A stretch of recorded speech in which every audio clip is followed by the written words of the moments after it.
ISIS, and none of that goes, of course, to any humanitarian aid.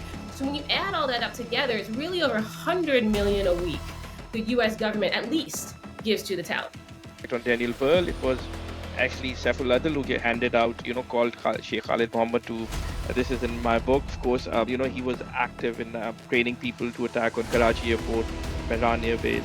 This is, one, how do I put it, son of a bitch, which he needs to be killed, But it does contain the maximum control over everything. And then Sirajuddin Haqqani, who is also very powerful and people think is a counterweight, isn't. He gets things approved with Hibatullah, and they actually work very effectively together. TTP isn't what everybody thinks it is. Now, TTP is bringing Afghans into the ranks. A couple months ago, I saw a raid where there was a Yemeni killed, when the Pakistani military did their ambush. So a lot of people have to realize, too, TTP is almost becoming legion with foreign fighters, and I think that gets ignored a lot. There's a big debate in Pakistan. Just yesterday, you've seen, Sarah, that there's been an attack on Pakistani military by the TTP, and it was actually held by the Afghan government, and Pakistan's retaliate. So to what extent TTP operationally is aligned with the Afghan Taliban, and how does this, Which ones all are there, but it's for sure Abdullah bin Laden, Saad bin Laden, Uthman bin Laden. He's married to Saiful Adil's daughter. Just if you first want to talk organizational structure, Abu Hafs al-Qureshi runs ISIS. I know the US government said they killed him a week ago. Nobody showed us a body. I don't believe it. So he's in charge of ISIS, and members of TTP obviously are living now in Afghanistan. So there is hardly a difference even between the two. But hello and welcome to a very special broadcast and broadcast by the Wire Pakistan. It is Ali K. Chishti, and of course I'll be talking to Sarah Adams. If you're just joining in on X, on a lot of our forums, we are going live. So Sarah has done a lot of work. She was, of course, ex-CIA.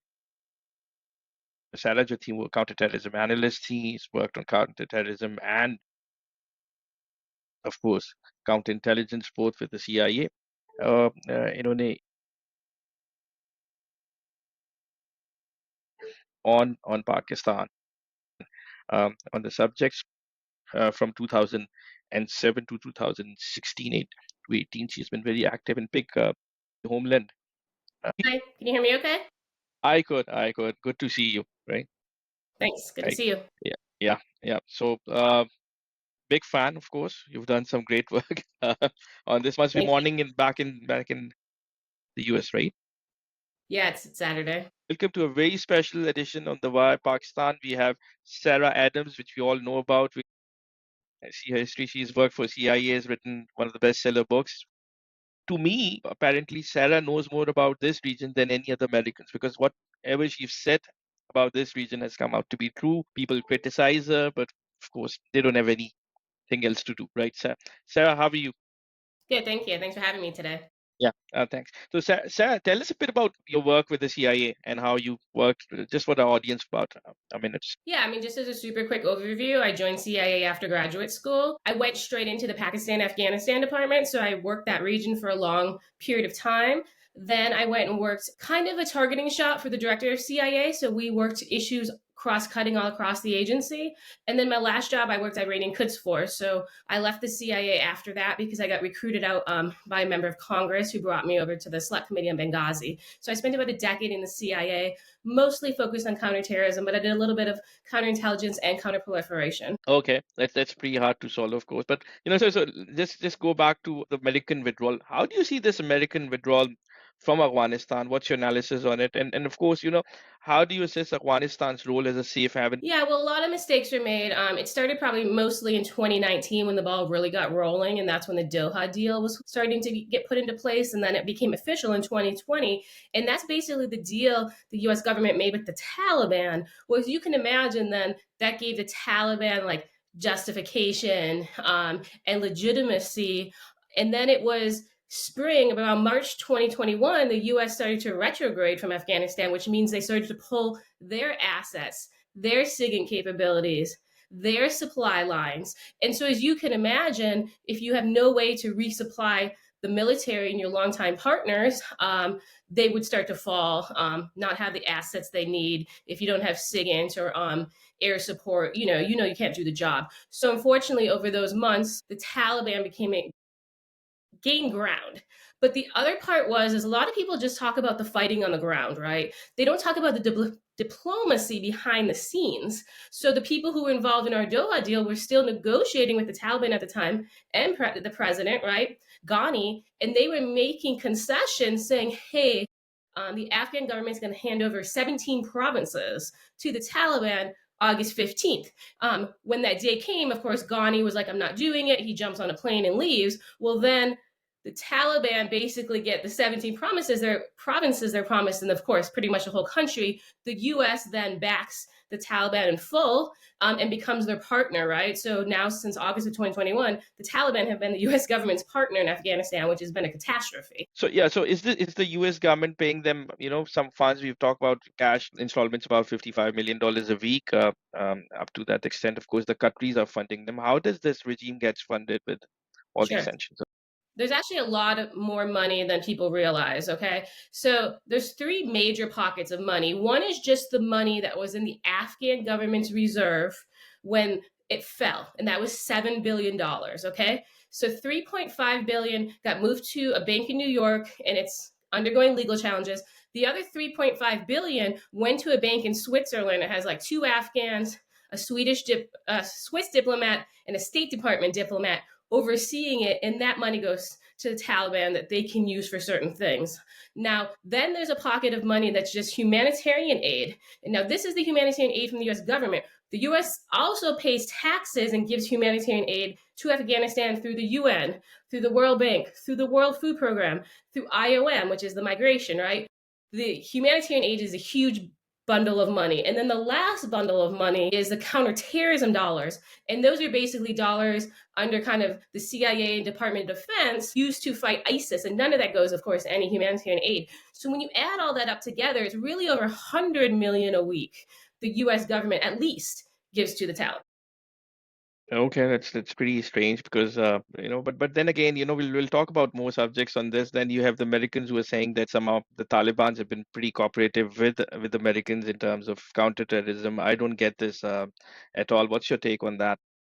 Yeah, and we wrote a whole report on this. So we kept hearing this from inside the government. Hey, the CIA is telling us that the Taliban's killing all these senior Islamic State Khorasan province leaders. Can you look into it? So what we did is we took the PowerPoint the Taliban was presenting to the CIA, and they had 2 pages of ISKP leaders they killed. So we investigated every single death, and then a number of them, like 5 or 6, were still alive, of course. 2 of them blew themselves up, and then a couple were killed because they decided to leave ISIS, and ISIS decided to kill them, right? So none of them, except maybe one, and it was a joint ISIS-Taliban op, were the Taliban even involved in the death. So first off, they lied to the CIA about those. And then we went and looked at every report they put out in the public where they said they did a raid on ISIS. And we investigated those, and almost every one of them, they killed Salafis, lying there saying they're ISIS. They killed innocent former allies of the US government. In one case, they killed 3 teenagers. One was like a little boy who sold food on the side of the road to help his mom, because she couldn't work, of course. So they are doing these horrible things where they're killing innocents, telling the CIA, we did a raid on Taliban, we killed 8 people, CIA pays them, and nobody goes in to see if it was right. It's the craziest thing. I've never seen anything like this in the intelligence community in the whole time I served, that you just believe a terrorist group at face value. Okay, and what about this? Just quickly, how does this Taliban new government work? From our understanding, there are 2 factions. There is the Haqqanis and the Hezbollahs, right? How is this regime functions? Is it centralized or decentralized? How does that work? Yeah, so the fact that there's a huge split is only to give Western power something to focus on. So Afghans will talk about the split, so Westerners write it up and focus on it, and it's more of an analytical assessment in the West. How it works in real time, Haibatullah Akhundzada does contain the maximum control over everything, and then Sirajuddin Haqqani, who is also very powerful and people think is a counterweight, isn't.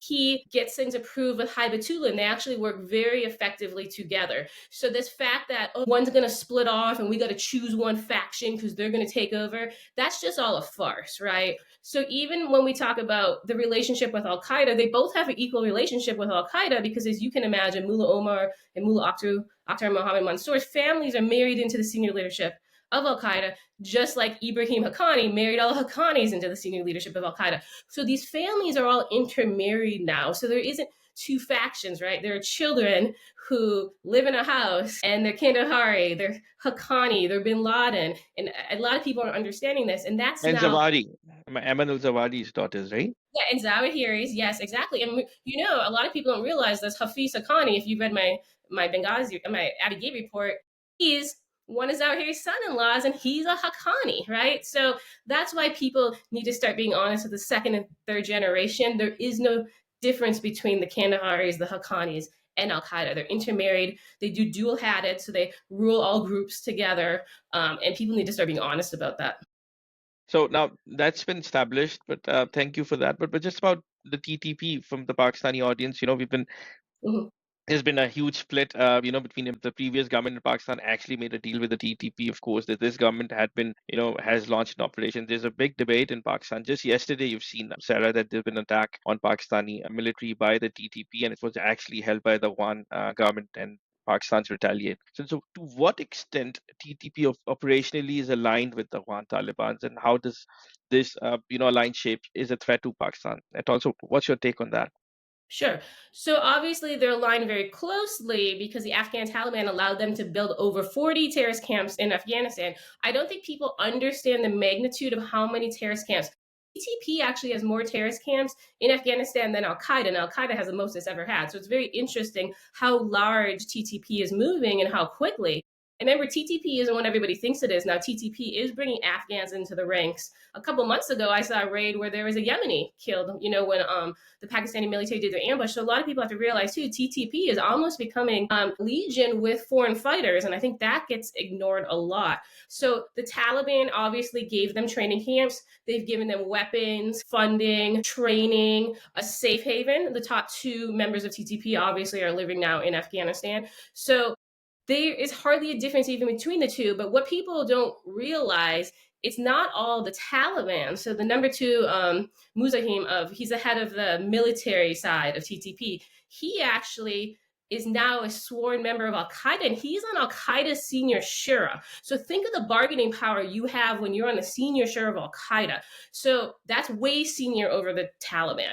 TTP now is an affiliate officially of Al Qaeda. In the past, Al Qaeda would use TTP as a proxy, right, with the Marriott. Obviously, there's a little bit of joint work when they attacked our consulate in Peshawar, etc. But now TTP is inside of Al Qaeda. And then that gives them more funding, more weapons, more access. And that's very, very concerning. Now, when you talk about the peace deals and all these things, that's the past, right? There is no peace deal the Pakistani government can make with the TTP anymore that'll work. In the past, the TTP wasn't as strong as it was today. It wasn't backed by Afghan Taliban, Haqqanis, Al Qaeda, and really even IRGC. Now they have power, freedom, and they really want to topple the leadership of the Pakistani military. And I don't think really a peace deal is going to do anything. If it does, it's just to give them more time to train more, plot more. But the train has left the station on this, and they're very aggressive, and I don't think they're going to slow down. Now, there is one issue within the TTP you could take advantage of. It's the whole Hafiz Gul Bahadur won't officially join TTP, but he still joined the Islamic Army. So the funny part is he doesn't cause any problems in the Al-Qaeda structure, but in TTP there are some divisions, but that's the only real leverage I've seen in the last, few months.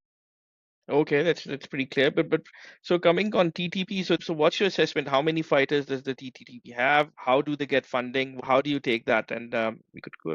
What's your take on that? I really would have to guess. I'd say within Afghanistan, there's at least 15,000 fighters. The largest camp I know of is in Kandahar, and that camp alone has 2,500. And then I told you there's 40 camps, right? Some camps are small, but I think that would be a fair number. They're growing very, very rapidly. And again, they're growing too because, not just people from the Pakistan side are joining, now people from the Afghan side are joining.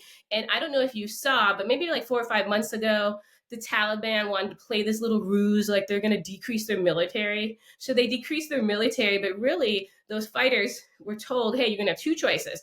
We're going to move you to TTP or we're going to move you to HTS, right? The Syrian Mujahideen, as they're calling it. And so everybody who got decreased in that went to one or two groups. So they also got all those people trained under the Afghan military rolled in. Now, with that, then money comes in a number of ways. Obviously, TTP has their own financing they've always had. They have obviously donors, but now they do get a piece of the funding the US government sends to the Taliban, especially under counterterrorism funding. Basically, the Doha office in Qatar kind of has like a top line, it's a percentage, it gets filtered out, goes into an account, and it supports TTP. So they essentially are being funded by US taxpayer dollars, unfortunately. So they have a funding base they never had before. And as you can imagine, TTP has been very successful. And when you're successful, your donor base grows. So what you're saying is that there is al-Qaeda, then there's the Taliban, and then there's TTP, all in one group. Of course, do you think the al-Qaeda is heading it with some sort of a global agenda to how and despite Taliban's assurances in Doha, do you believe that al-Qaeda remains embedded with Taliban structures? And what are the evidence, right? Of course. Yeah, so for the first part, there's actually two different organizational structures, okay? So there's obviously like Al Qaeda as a group in its senior shura, and now TTP belongs to that, okay?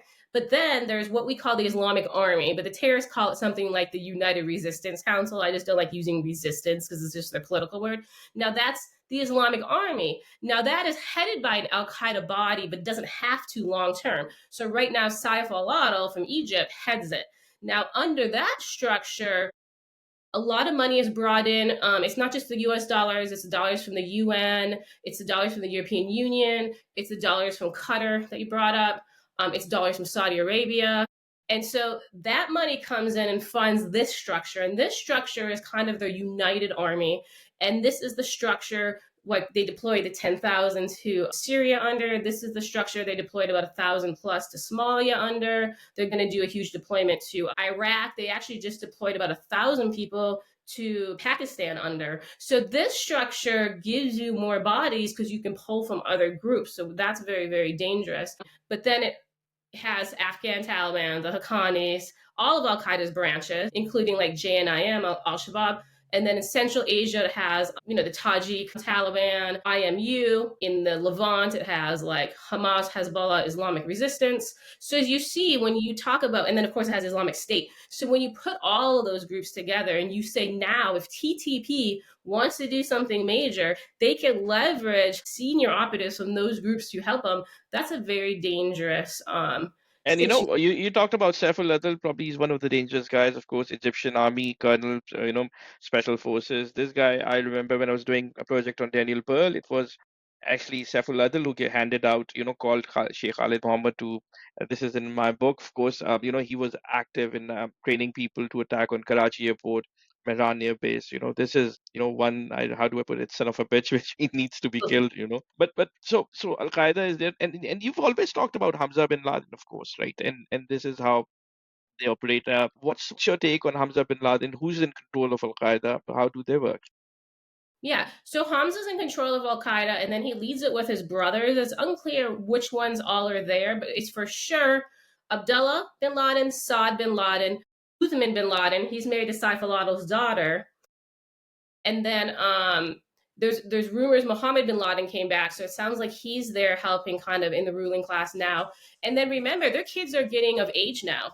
So Saad's son is in his 20s, Hassan bin Laden, he's helping too. So it's a bin Laden kind of family running it, but the number one of it is Hamza bin Laden, and number two is Abdullah bin Laden of Al Qaeda, if you want the leader. Saif al-Adil is the head of external operations. He's the head of the Islamic Army, and he's the mastermind of the upcoming U.S. homeland plot. So that's his role.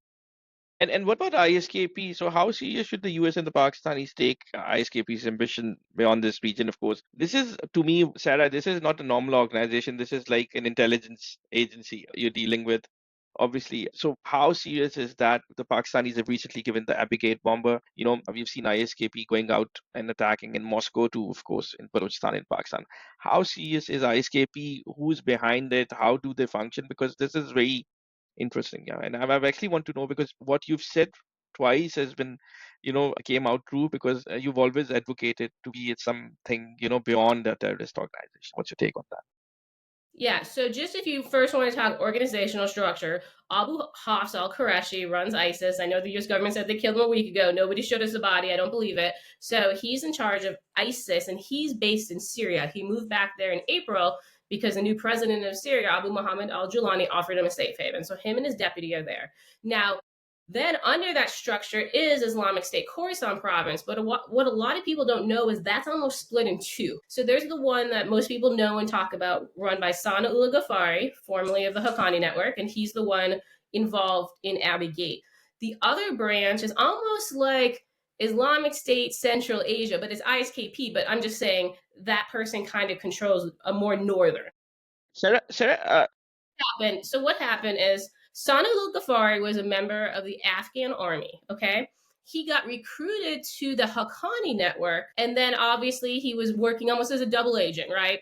In the army and for the Haqqanis. In 2019, Sirajuddin Haqqani sent him to the Islamic State Khorasan province. So now he's a Haqqani, he's Afghan army, and he's ISKP. Well, when he was in the army, he was able to get a bunch of accesses, as you can imagine. One was kind of in some of the presidential security stuff, and he was really using that access to steal weapons and divert them to terrorists. But he was never actually the guard of the vice president, for example. Like, he wasn't on his security detail or staff. So that piece is exaggerated, but he was a double agent within inside the army structure, yes. So yeah, well, that was pretty fair. What about this BLA, so Baloch Liberation Army? The Americans actually put them on FTO, and of course we've seen these guys attacking not just Pakistan but Chinese. You talked about how somehow it's a very famous clip. You're pretty famous in Pakistan for saying this because it probably came out from directly. How are the Indians involved in carrying out terrorism in Pakistan through proxies, be it TTP or BLA? What's your take on how does this work, whole system works? Because there is virtually no evidence, but of course, apart from sir, what's your insight take on that? Sure. I don't really know how the Indians take advantage. Obviously, over time, Indians have met with certain people. They meet with one of the family members of Mullah Yaqub, who runs Taliban's military, for example. Or they use Afghan access as a leverage against Pakistan, obviously. I don't know all the ways they do it. I had talked previously how I kind of ran into a project they were doing with Hibatullah's security services, where I believe that they were using the Taliban to kind of take out some of their enemies inside of Pakistan. I haven't really seen much of that probably in the last year. That's really died down a lot, which is interesting. So I don't know India's role. Now, when it comes to BLA now is inside a lot of the al-Qaeda camps. So they're jointly training with al-Qaeda, meaning they get joint training, they get to take advantage of the funding, they get to take advantage of al-Qaeda's weapons, and then al-Qaeda's tactics, right? So al-Qaeda's helping make BLA more operationally effective. And when that happens, as you can imagine, then it leads to more deaths on the other side of the border in Pakistan, and particularly the Pakistani military. So because BLA went from kind of like their own separatist unit to aligning with al-Qaeda, it then pushed them into another category, as you can imagine, where they can be designated as a terrorist organization. Because if you train in the same camp as al-Qaeda, it's hard to say, well, I'm separate, I have a different mission, I have a different goal, my terrorism is okay, al-Qaeda's isn't. You just can't draw that line anymore. So yeah, BLA is all over the place. I've seen them numerous times in Camp Shorabak, for example, so that's a place that people really need to look. They were even jointly trained in a camp with Hamas prior to the Hamas attacks, right? So the really interesting part is it also shows a level of trust, right? If you let BLA into a joint camp with other terrorists, and you're not worried that they're going to share the information or have double agents or be spies, I find that very interesting that the groups have closed in and come together that quickly. Now, BLA has not joined the Islamic Army yet, though, so they don't get to take advantage of that structure. And that structure has a lot more bodies and a lot more funding and a lot more weapons. Yeah. Uh, again, how significant we've talked about most of these organizations, but do you think the next attack on the US soil in Europe would actually come from Afghanistan and not from places like Syria? And of course, how confident are you? Because you've been saying this for a long time. I believe that's true because what I've seen down there is a lot of wackos. We talk about layers and layers and layers, and these guys have been playing with intelligence agencies, with the countries. They're not dumb, right? And they're very clever in deceiving people, making promises. What's your take on that? Sure. So when we talk about the Homeland plot, very simply, in early 2022, Dr. Ayman al-Zawahiri was still alive, and he named Hamza bin Laden like the head of operations. Okay, so he's kind of the head of al-Qaeda's military wing starting in 2022. Sometime within those first 4 or 5 months, Zawahiri and Hamza come up with this U.S. Homeland plot. Okay. Now, As Zawahiri dies and Hamza takes over, Hamza still, of course, runs with the plot. So he's leading the plot, and then Saiful Adil is like the brains and strategist behind it. That's why I call him the mastermind. Well, in that time, the Islamic Army started forming. They started training for Syria. So what they did is they actually trained homeland attackers in both Afghanistan and Syria. So the attack on the homeland is actually coming from both locations. The thing that's going to be different, though, is you know how we call it an Al Qaeda attack? Well, Al Qaeda joined forces with ISIS for the attack. So, like, Al Qaeda's running a phase and ISIS is running a phase, and then both can take terrorists from the Islamic Army. So I just want you to understand this. So let's say ISIS goes and attacks a smaller city in the US. I don't know. Let's say they do Tempe, Arizona, and they have like these 5 to 7 man teams. Okay. Now you go in, your security forces, you kill all 7, and there's 7 terrorists dead on the ground. Well, you're going to have an ISIS guy, you're going to have a TTP guy, you're going to have an Al Qaeda guy, you're going to have a Lashkar-e-Taiba guy, you're going to have an HTS guy, you're going to have an Al Shabaab guy, etc.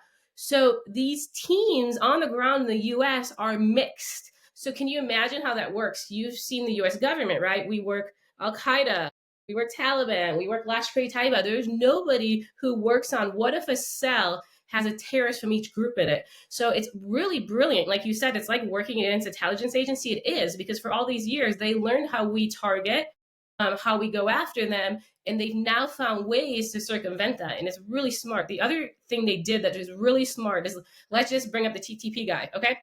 So I take a TTP guy, he goes and trains in Afghanistan, he gets a different identity. It could be Afghan, Syrian, Turkish, and then he comes illegally to the United States, or legally if it's a good enough identity, right? So now you might know that TTP guy. You know, he made an attack 8 years ago in Pakistan, but now he's in the United States on a Syrian passport in a completely different name. There's no way to vet them. And even when he's dead, it's going to be very unclear who he is, right? Think of how dangerous and confusing this is.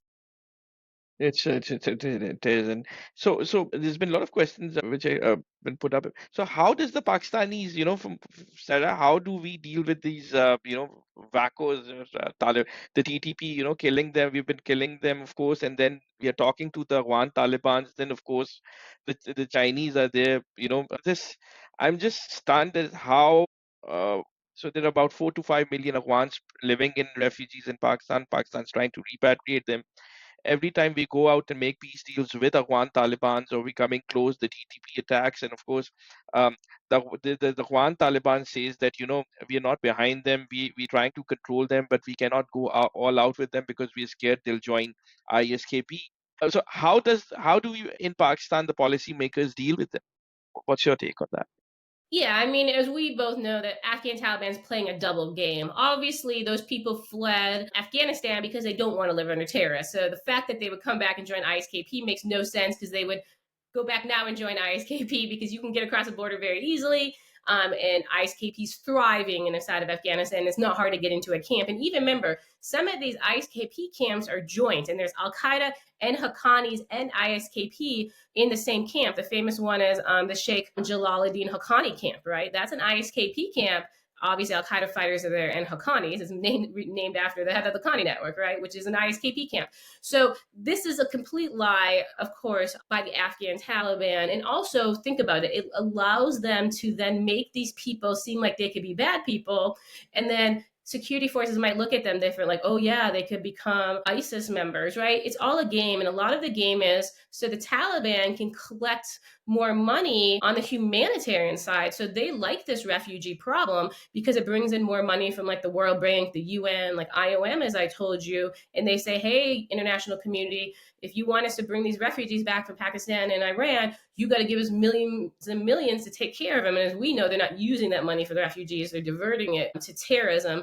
And then as long as they keep the ISKP story going, nobody's talking about Al Qaeda and the 30 other terrorist groups inside of Afghanistan, right? They're controlling the narrative by using that line.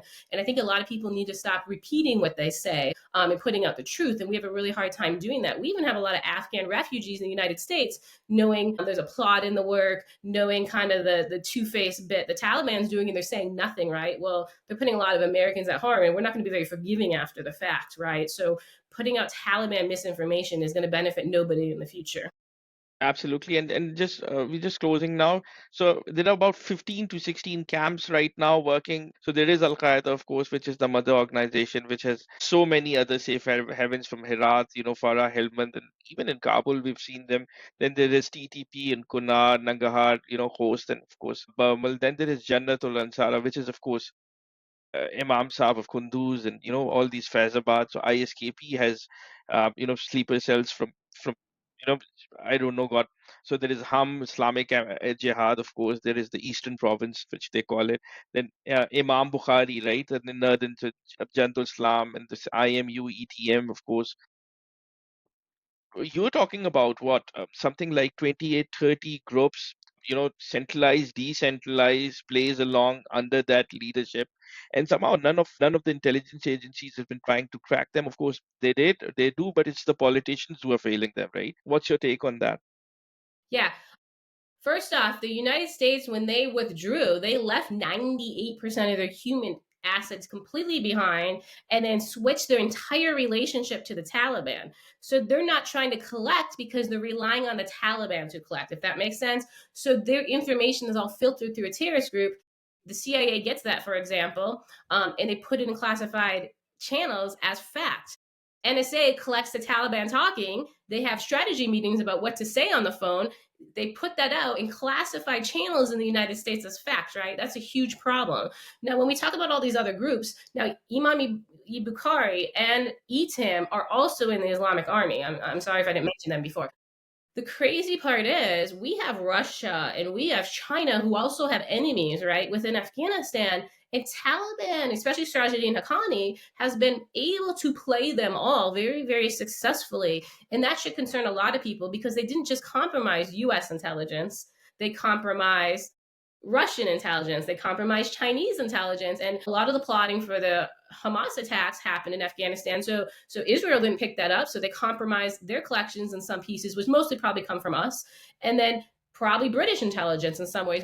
I feel Britain's a little ahead of the curve. They at least know about Hamza bin Laden and those type of things, but I still don't think they have any insights into the large attacker coming on their soil. So this misinformation by the Taliban has been very, very successful. And because none of these parties are discussing how the organization is playing them, they're all taking advantage. When the Taliban meets with the CIA in Doha, they then travel to meet with the Chinese and brief them about what they discussed with the CIA.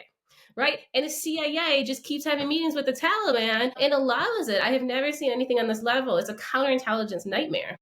Because these guys are uneducated, they don't have a long vision. Of course, the definition of psychopath is you don't think of it, what would happen next. These are psychopaths, and I wouldn't call it things. But just before we close, two last questions. One is of course on of course how the U.S. Pakistan Counterterrorism Cooperation. How do you see that, the CIA working with ISI now? Abigail, so they're working closely together. How do you see that as a positive sign for the region? Now, I think that's a good thing, but you have to remember the CIA is taking information from the Taliban, right? And then they're going to release it to Pakistan to do a joint operation.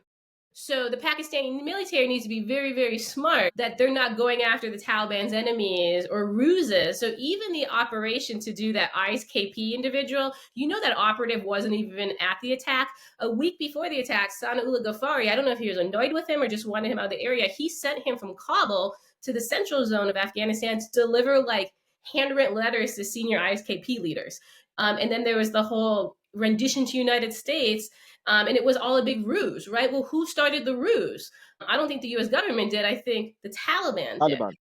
Yeah, so that's very dangerous for the Pakistani military to not understand that the CIA's information is coming from the Taliban. So we have to watch that. The other part is, and I tell Afghans this all the time, when the homeland attack happens, we're not going to go to the Afghan resistance because they never came together and they never came strong enough, right? We're going to be working with ISI and the Pakistani military to target Saif al-Adil, Hamza bin Laden, if Hamza is likely going to move to Pakistan. We're going to be targeting them with the Pakistanis. So that relationship matters, and keeping that relationship strong matters, because there is a day after that our government needs to be thinking of. And Pakistan is going to be stuck in a situation they were again too. So, it's just something to keep in mind. These senior al-Qaeda leaders are going to flood again into probably Pakistan. Yeah, so basically the Afghan Taliban, but also al-Qaeda, because they work in joint, they have allowed IRGC to put bases inside of Afghanistan. And the interesting part is some of the bases, one of the bases in Kandahar is in al-Qaeda's camp. Another base in Helmand is in al-Qaeda's camp. So there's a lot of people who say, oh, Syria fell and that put Iran against the ropes. Iran actually helped approve the Syrian blitzkrieg. So Iran is really being ignored when we know, obviously, they're behind the plotting for the Hamas attacks. They were involved in the Syrian blitzkrieg. They're very aware and they have a role in the upcoming U.S. homeland attack. And people almost like ignore them through all this. And they really always get away with it. I know, obviously, Israel's gone hard on them and we went hard on their nuclear program. But to Iran, they're still winning because they have helped grow this Islamic Army. They are going to shift more and more resources to Afghanistan where it remains safe because everything's being bombed in Iran. Nothing's happening in Afghanistan. So they've even been shifting a lot of people and resources across, even senior al-Qaeda families. Starting this summer, they moved a lot of them across. One person I talk about that they moved his wives, Iran helped, is, we had a bombing here in January, right, near New Orleans. It was an American recruited by ISIS, but he's a part of a whole cell. His cell was run by the head of the ISIS military commission in Iraq. His name was Abdullah Maki. So the US government killed Abdullah Maki in March. Well, this summer, Iran helped move his 4 wives to Afghanistan. So if the Taliban is fighting ISIS, why would you choose to send his 4 wives there? They would be in danger. They're not, right? Because they're working together. And all this is being missed, and Iran is playing a big role behind. And Sarah, the modus operandi is same by the Taliban and by the IRCG. Of course, that is to actually work with proxies, not with the traditional army. So both of these regimes actually use proxies for the foreign policy tool. So thank you, Sarah. It's been a great talk. I just wanted to be as quick as possible. You made most of the points. We just hope that all our governments realize that what you've been saying for last years and then next be proven correct. We've seen it in Pakistan. Just yesterday, you've been saying this. It's a pain for us. It's a lot of soldiers who are actually dying in Pakistan because there's a huge backlash in Pakistan against how Afghanistan's been supporting the TTP, of course, and now we know, of course, it's al-Qaeda too. We know the real problem is. I hope everyone else does. Yeah. Thanks a lot, Sarah, for that. Thanks Thank for you. having Thank me. you. Thank you.